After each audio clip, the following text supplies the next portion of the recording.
America की महान समाज सेविका श्रीमती रूजवेल्ट। विश्व की महान महिलाओं में श्रीमती रूजवेल्ट का उल्लेखनीय स्थान है। उनके द्वारा संपादित मानव समाज की सेवाएं चिरस्मरणीय रहेंगी। यद्यपि वे अमेरिका की पुत्री थीं, किंतु उनका सेवा कार्य सारे संसार के लिए समान रूप से होता रहा। जाति भेद, रंग भेद और भूमि भेद उनकी महान मानवता के परे की बात थी। अपनी इस भावना की पुष्टि करते हुए वे जब तब कहा करती थीं, मेरे लिए मानवता के नाते जो महत्व और ममत्व कुलीन अमेरिकनों के लिए है वही नीग्रो जाति के लिए भी है। मेरे इस स्वभाव की बहुत बार आलोचना की जाती है, लेकिन मैं रंग भेद के कारण मनुष्य में भेद कर सकने में अपने आप को सदैव असमर्थ पाती हूँ। सारे मनुष्य एक शिल्पी परमात्मा के पुत्र हैं, सबकी आत्मा एक है, तब भला आकार प्रकार के महत्वपूर्ण अंतर के आधार पर मैं सर्वव्यापक एकात्मा की भिन्नता का समर्थन किस साहस और विवेक बल पर कर सकती हूँ। इन महान विचारों की महिला श्रीमती रूजवेल्ट ने जब अमेरिका की नीग्रो जाति के अधिकारों के लिए प्रयत्न प्रारंभ किया और यदि आवश्यकता हुई तो संघर्ष से भी पीछे नहीं हटूंगी, इस घोषणा के साथ अपना कदम आगे बढ़ाया तो कुलाभिमान से दूषित अमेरिकनों ने उनके विरुद्ध आवाज उठाए और उन्हें इस कार्य से विरत करने की कोशिश की। किंतु संकल्पशीला श्रीमती रूजवेल्ट अपने ध्येय पर चट्टान की तरह दृढ़ अडिग बनी रहीं। अमेरिका की प्रतिगामिनी तथा प्रतिक्रियावादिनी पत्र पत्रिकाओं ने जी भरकर उनके विरुद्ध लिखा और समाचार पत्रों ने निरुत्साह करने वाले समाचारों की झड़ी लगा दी, परंतु उन्होंने इसकी परवाह नहीं की। श्रीमती रूजवेल्ट को उनके अनेक मित्रों एवं हितचिंतकों ने समझाया कि वे नीग्रो लोगों की हिमायत छोड़ दें। इससे लोकमत बिगड़ता है, जिसका कुप्रभाव आपके पति प्रेसिडेंट रूजवेल्ट की लोकप्रियता पर पड़ सकता है। किंतु श्रीमती रूजवेल्ट ने उनके इस भय को तनिक भी महत्व नहीं दिया और स्पष्ट कह दिया, इसमें कोई संदेह नहीं कि मेरे पति मी फ्रैंकलिन डी रूजवेल्ट अमेरिका के प्रेसिडेंट जरूर हैं, उनका मुझ पर अधिकार भी है, किंतु फिर भी अपने अपने कर्तव्य तथा सेवा के क्षेत्र में मैं दोनों को एक दूसरे से स्वतंत्र मानती हूँ। मेरी लोक सेवा मेरे पति के पद के अनुकूल नहीं है, इस भय से मैं अपना परमार्थ पथ छोड़ दूँ, यह मुझसे नहीं हो सकता। वो अपने क्षेत्र में जो कर्तव्य हूँ उन्हें करें और मैं अपने सेवा क्षेत्र में काम करती हूँ। गृहस्थी के रूप में मैं उनकी आज्ञाकारिणी पत्नी हूँ, किंतु मानवता के नाते जनसेवा के क्षेत्र में अपने को स्वतंत्र मानने के अधिकार को सुरक्षित रखना चाहूंगी। ऐसे स्वतंत्र एवं अटल विचारों वाली यह महिला अपने दाम्पत्य जीवन में कितनी बड़ी पति सेविका थी, इसका आभास इसी बात से मिल सकता है कि 1921 में जब उनके पति श्री रूजवेल्ट पोलियोमाइलाइटिस के कारण अपाहिज हो गए तब उन्होंने उनके दूसरे शरीर के समान सहयोग किया। श्रीमती रूजवेल्ट पति की आंख, कान और हाथ पैर बन गईं। वे नित्य नियम से उन्हें अखबार सुनाती, आवश्यक डाक तथा पुस्तकों का वाचन करतीं। जब द्वितीय महायुद्ध प्रारंभ हुआ तब उनके पति अमेरिका के प्रेसिडेंट थे। उनके कंधों पर भारी जिम्मेदारी थी, काम की बहुतायत थी, किंतु शरीर पूरी तरह स्वस्थ न हो सका था। ऐसे अवसर पर उनकी पत्नी के रूप में उन्होंने न तो उनको चिंतित होने दिया और न काम का कोई हर्ज होने दिया। उन्होंने अपनी कार्यक्षमता, तत्परता तथा परिश्रम के आधार पर अपने आप को योग्य पति की योग्य पत्नी सिद्ध कर दिखाया। श्रीमती रूजवेल्ट, जिनका पूरा नाम एलिनेर रूजवेल्ट था, लड़ाई के मोर्चों का दौरा करती, सैनिकों तथा सेना नायकों से मिलती, उनकी कठिनाइयों, आवश्यकताओं तथा असुविधाओं के विषय में विवरण एकत्रित करती और लौटकर सैनिकों तथा मोर्चों की सारी समस्याओं को अपने पति के सम्मुख रखी और उनको हल करने में अपनी सीमा भर सहायता करती। इस कार्य के लिए उन्होंने लड़ाई के लगभग सभी मोर्चों का दौरा किया। उनके इस साहस तथा परिश्रम का अमेरिका में ऊंचा मूल्य आंका गया और तात्कालिक पत्रों ने उनकी खूब प्रशंसा की। श्रीमती रूजवेल्ट ने पति के कृत्य न जाने कितनी प्रेस कॉन्फ्रेंसें बुलाई और उनमें पत्रकारों को आवश्यक निर्देश, परामर्श तथा विज्ञप्तियां दो और युद्धकालीन समाचार पत्रों की रीति नीति निर्धारित की।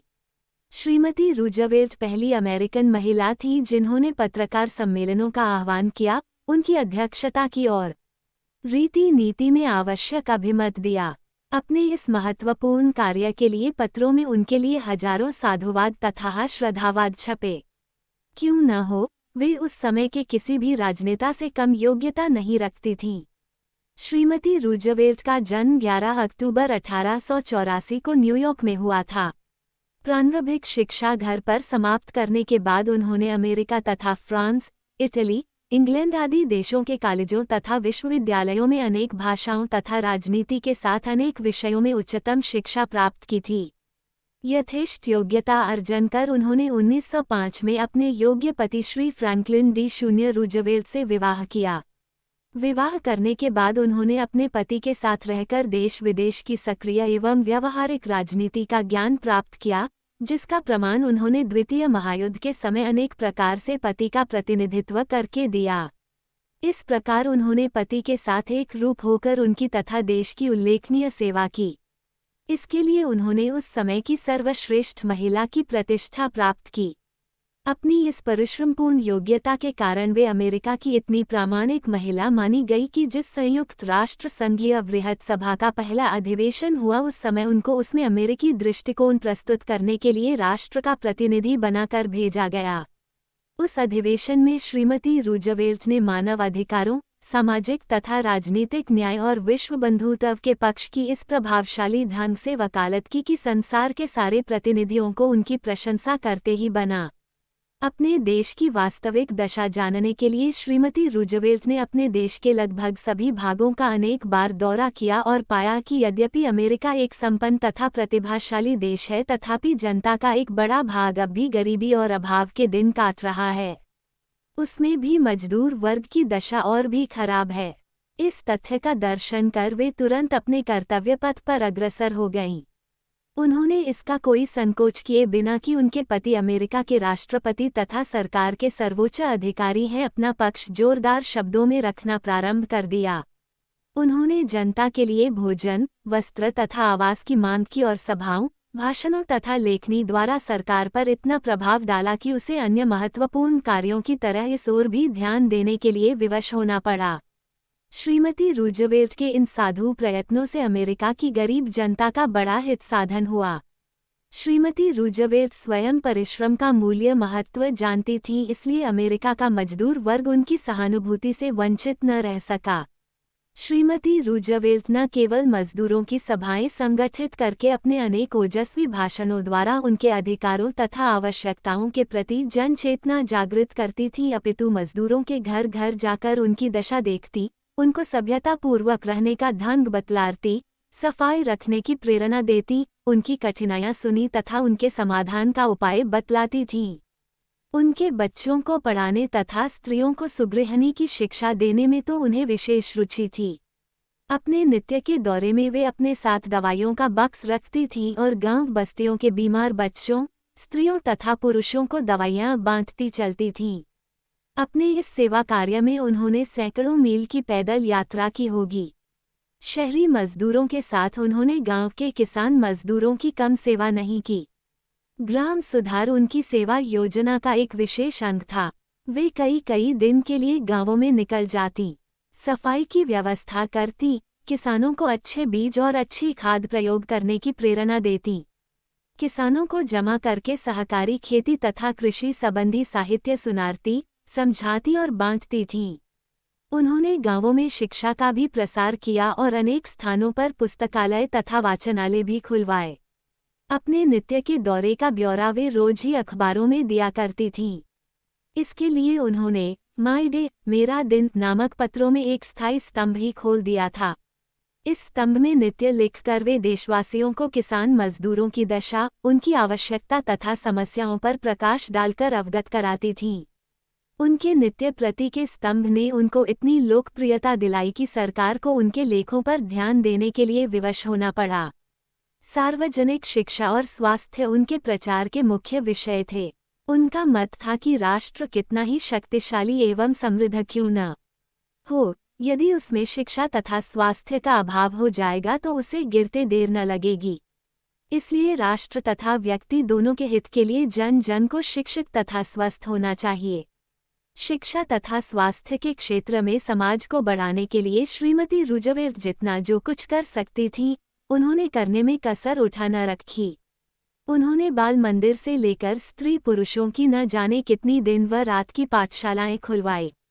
चलती हुई पाठशालाओं को सहायता तथा परामर्श देकर विकसित कराया। इसी प्रकार उन्होंने जनता के सार्वजनिक औषधालय तथा चिकित्सालय खोलने की प्रेरणा दी और सरकार पर वर्तमान अस्पतालों की क्षमता तथा योग्यता में विकास करने के लिए दबाव डाला। इसके अतिरिक्त संसार में विश्व बंधुत्व की भावना स्थापित करने के लिए उन्होंने लगभग सभी प्रमुख देशों की यात्रा की, जिसके लिए उन देशों ने उन्हें विविध उपाधियां देकर सम्मानित किया। जहां श्रीमती रूजवेल्ट गरीबों की सहायता करने के लिए जनता से आवेदन करती थीं, वहां स्वयं भी उनके लिए धन संग्रह करने के लिए उन्होंने टेलीविजन पर व्यापारियों को विज्ञापन में अपने नाम का उपयोग करने की स्वतंत्रता दे दी। उनके इस कार्य की बड़ी आलोचना की गई और यहाँ तक कहा गया कि श्रीमती रूजवेल्ट ने अपना नाम बेचकर अपनी तथा अपने पति की प्रतिष्ठा के प्रतिकूल काम किया है। उन्होंने अपनी आलोचना सुनी और केवल ये छोटा सा उत्तर देकर सबका मुंह बंद कर दिया, मैं सेवा कार्यों में पद अथवा प्रतिष्ठा को महत्व नहीं देती। मेरी समझ में जनता का सेवक होना किसी भी राजनीतिक प्रतिष्ठा से बढ़कर सम्मानपूर्ण पद है। जहां तक नाम बेचने का प्रश्न है, मेरा इसमें कोई व्यक्तिगत स्वार्थ नहीं है। ये सब मैंने गरीबों की सहायता के लिए किया है और यदि उनकी सहायता के लिए आवश्यकता पड़े तो मैं नाम तो क्या अपने प्राण और अपना जीवन तक बेच सकती हूँ। इस प्रकार वह महान पति की महान पत्नी श्रीमती एलिनोर रूजवेल्ट जीवन भर जनता की सेवा और उसका हित करते हुए 7 नवंबर 1965 में संतोषपूर्वक स्वर्ग चली गईं। सारे साधन तथा सारे सुख होते हुए भी जो लोकहित में अपने जीवन का उपयोग करती और कष्ट उठाती हैं, ऐसी श्रीमती रूजवेल्ट जैसी महान महिलाएं निःसंदेह विश्वभूमि की देवियां ही होती हैं और युग युग तक संसार की श्रद्धा पात्री बनी रहती हैं।